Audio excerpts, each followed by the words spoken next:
सभी को नमस्कार मेरा। आज हम कार्य और ऊर्जा के सवालों की दूसरी कड़ी देखेंगे। पहले लेक्चर में हमने 2 सवालों को देखा था। आज हम 3 क्वेश्चन को देखेंगे जिससे ये चैप्टर पूरी तरीके से कंप्लीट हो जाए। तो क्वेश्चन नंबर तीसरा जो ई के रूप में है, 10 मीटर ऊंचाई से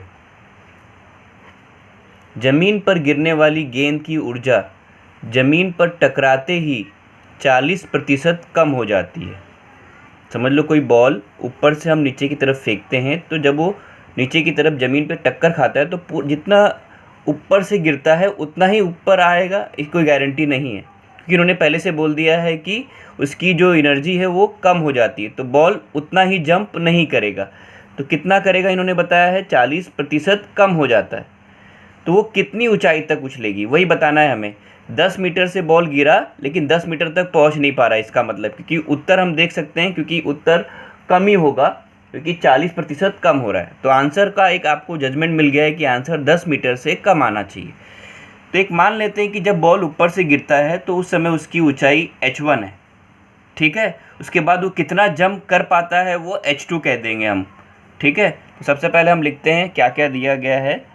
दिया गया मान क्या है हमारे पास, जो h1 है स्टार्टिंग की जो ऊंचाई थी वो 10 मीटर दी गई है, ठीक है। और जो उसकी ऊर्जा है, जो एनर्जी दी गई है ऊर्जा, वो है उस समय E1 है, एनर्जी 1 है, ठीक है। इतना याद रहेगा। टकराने के बाद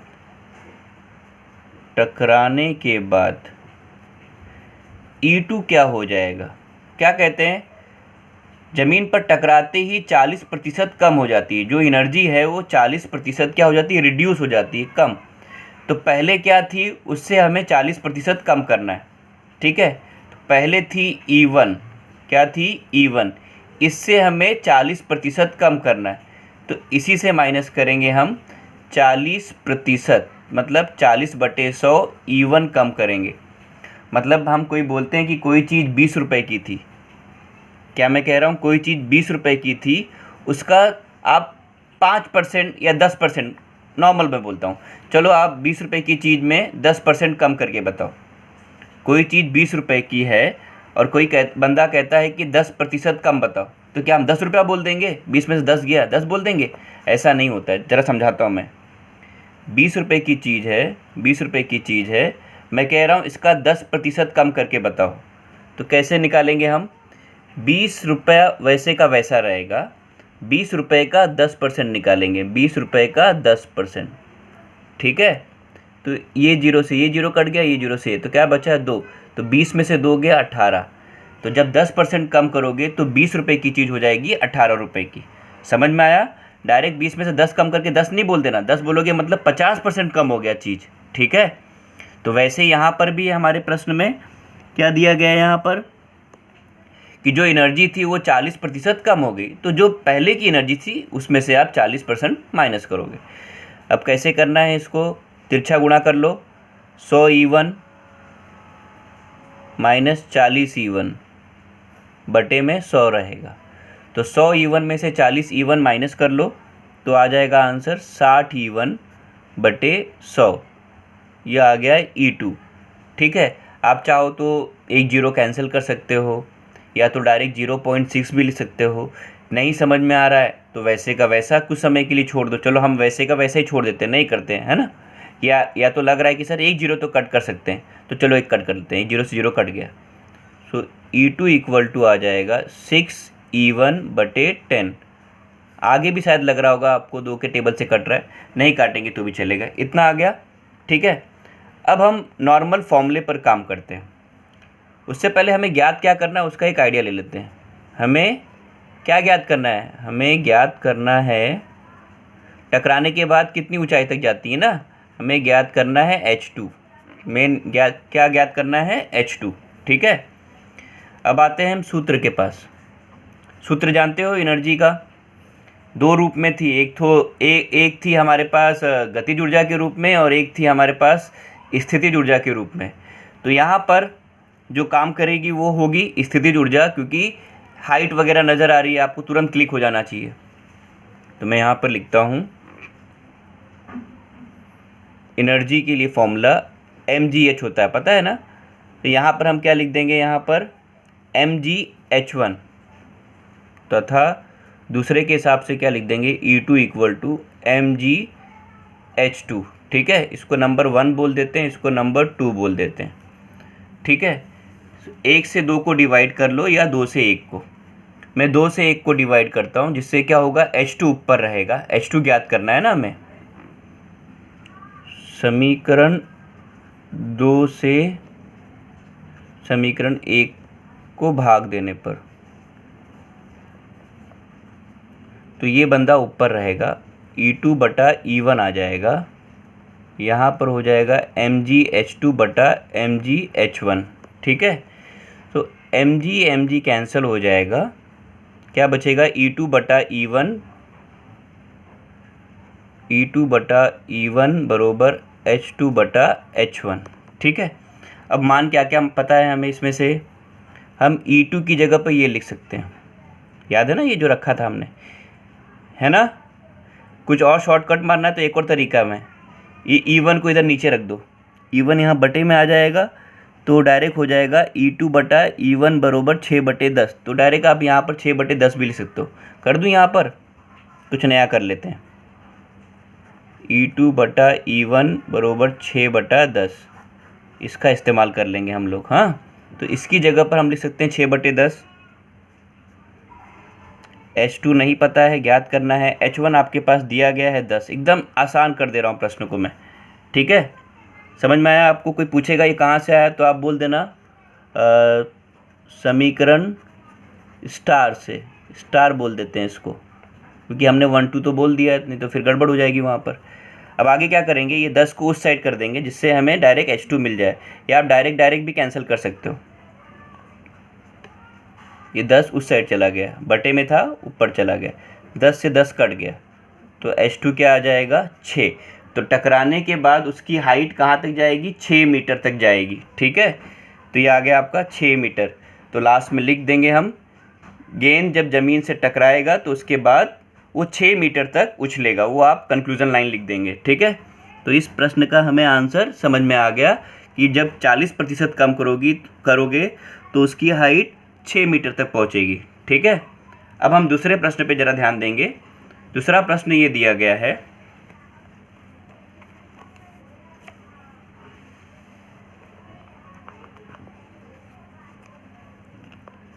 दूसरा प्रश्न है,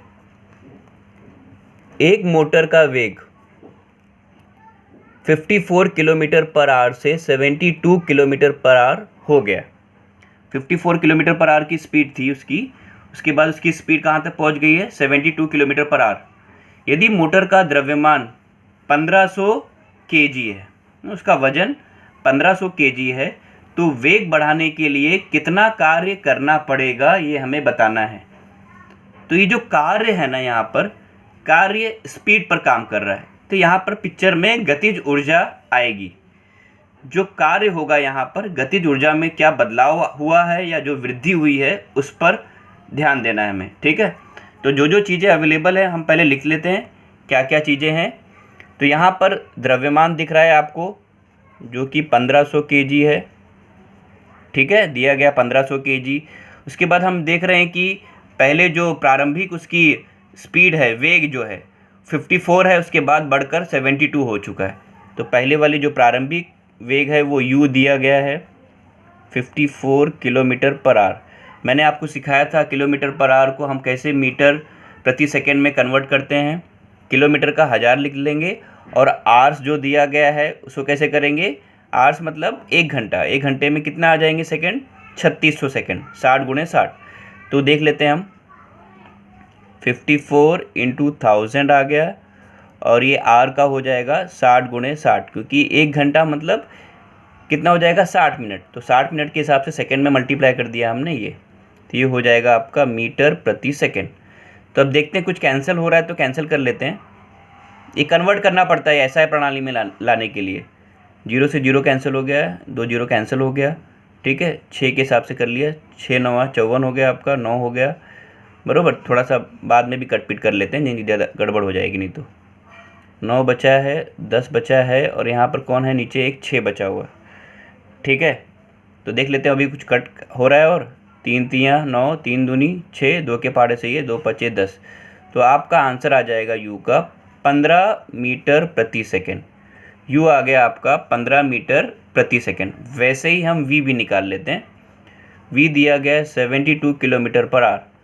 तो 72 इंटू 1000 बटे में 60 गुणे 60। वैसे ही करेंगे, 0 से 0 कैंसिल हो गया। ठीक है, फिर क्या बचेगा, 6 का पहाड़ा पढ़ लें डायरेक्ट। 6 कम 6, 1 2, 6 दूनी 12, फिर डायरेक्ट 6 दूनी 12, तो 2 दहा में 20 आ जाएगा। तो v का मान आ गया 20 मीटर प्रति सेकेंड। u का मान आया है 15 मीटर प्रति सेकेंड। ठीक है, हमें ज्ञात क्या करना है, हमें ज्ञात करना है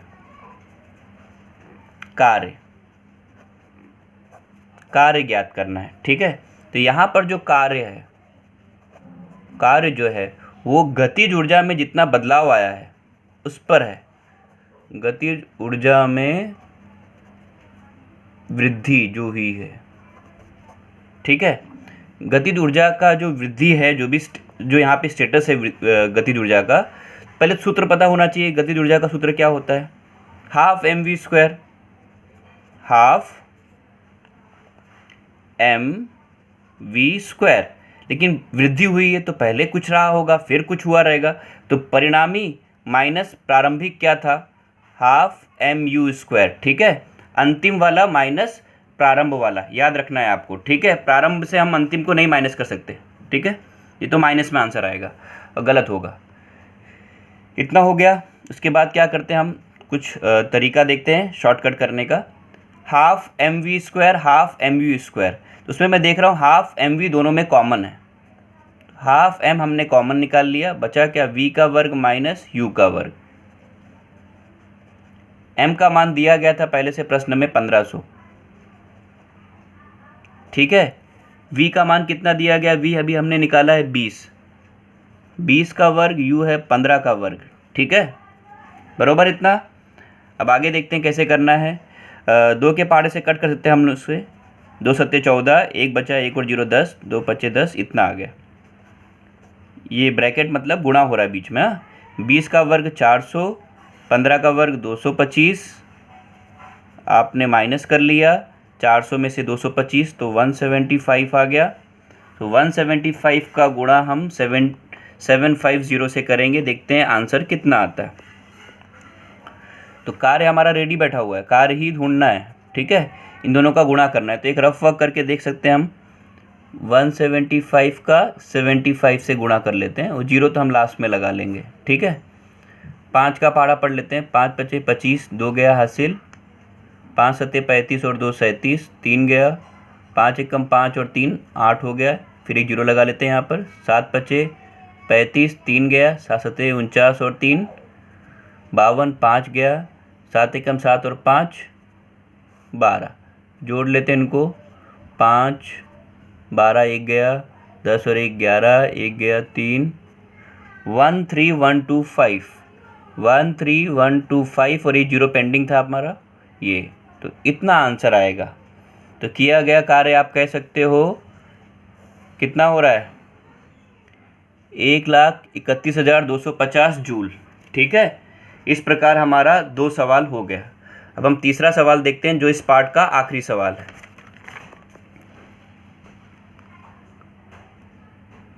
तीसरा सवाल यह है, रवि द्वारा एक पुस्तक पर 10 न्यूटन बल लगाने से उस पुस्तक का बल की दिशा में 30 सेमी विस्थापन हुआ, तो रवि द्वारा किया गया कार्य ज्ञात कीजिए। यहाँ पर एक वर्ड लिखा है बल की दिशा में। बल की दिशा की जगह पर अगर बल की विपरीत दिशा होती तो हम माइनस में लेते हैं। ठीक है, ये सेम डायरेक्शन में पुश हो रहा है, इसका मतलब है कि यहाँ पर बल और विस्थापन एक ही दिशा में काम हो रहा है। तो यहाँ पर क्या क्या दिया गया है, रवि द्वारा कितना बल लगाया गया 10 न्यूटन, और कितना विस्थापन हुआ है 30 सेंटीमीटर। तो ये तो लग रहा है रेडीमेड ही क्वेश्चन लग रहा है। कार्य तो जानते ही हैं, सबसे पहले हम लिख लेते हैं हमें क्या क्या पता है। दिया गया मान 10 न्यूटन बल दिया गया है, तो फोर्स दिया गया है F दिया गया है 10 न्यूटन। यहाँ पे विस्थापन 30 सेंटीमीटर दिया गया, हम ऐसे दर्शाते हैं विस्थापन को 30 सेमी। सेमी को हम उसको मीटर में कन्वर्ट करेंगे, कैसे? 100 से भाग देकर। तो कटपिट तो कर ही लेते हैं हम, 1 जीरो से 1 जीरो कैंसिल हो गया, कितना बचा? 3/10 मीटर। करेक्ट है इतना? पॉइंट वगैरह काम बाद में करेंगे, हमें क्या ज्ञात करना है वो लेते हैं। हमें ज्ञात करना है क्या? रवि द्वारा किया गया कार्य ही ज्ञात करना है, ठीक है? कार्य अर्थात W वर्क। हाँ, तो हम जानते हैं, सूत्र जानते हैं ना हम, W बरोबर क्या होता है? बल गुणे विस्थापन। बल है आपके पास 10 न्यूटन का और विस्थापन हुआ है 3/10 मीटर का। 10 से 10 कैंसिल हो गया, बचा कितना? 3। और इसकी इकाई क्या होती है कार्य की? जूल। तो एकदम आसान है। तो रवि द्वारा आप लिख सकते हो आखिरी कंक्लूजन लाइन, रवि द्वारा किया गया, ये लाइन यहीं से उठा लिया करो, किया गया कार्य 3 जूल है। इस प्रकार हमारे तीनों क्वेश्चन हो गए। समझ में आ ही गया होगा, मुझे उम्मीद है आप सभी को। ठीक है, तो इसे अपनी नोटबुक में कर लीजिएगा। तब तक के लिए घर पर रहें, सुरक्षित रहें।